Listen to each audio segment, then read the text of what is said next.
Signal पर sir क्या होता है ना, जब सिग्नल इधर इधर इधर खड़ा होता है, एक बार आप खाली सिग्नल को बंद करके देखिए, इधर से गाड़ी, इधर से गाड़ी, इधर से गाड़ी, पौ पौ पौ पौ पौ पौ पौ, साहब साले वहीं पर जा करके इकट्ठा होकर के मारेंगे, पूरी ट्रैफिक की मां बहन हो जाएगी। तब ये एक आदमी लाठी लेकर आता है, ऊपर खड़ा होता है, हड़प हड़प इधर चलो, थोड़ी देर में सब अपने हिसाब से चलते हैं।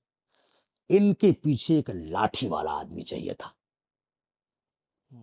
ये नहीं चलेगा, ये नहीं चलेगा, 2 मिनट में सब फिल्टर होता, 6 महीने के अंदर सब फिल्टर होता। लाठी लेके आने की हिम्मत नहीं है किसी की, सरकार की जिम्मेदारी है। काहे नहीं सिग्नल बनाया, काहे लाठी, सिग्नल तुमने बना दिया, सिग्नल की लाइट बंद कर दी तुमने, कोई पुलिस वाला खड़े नहीं किया वहां पे।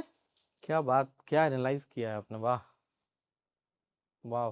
तो इन लोगों ने सर ये गलत इन कहीं ना कहीं इसमें सरकार भी दोषी है सर। उत्तर प्रदेश सरकार हमारा सब्सिडी देती है, तुरंत लगा दो एकदम। जिसके गाने में जो अश्लील गाना गाता है, जो अश्लील स्टेज पे जाता है, ये करता, किसी को सब्सिडी मिलेगी ही नहीं।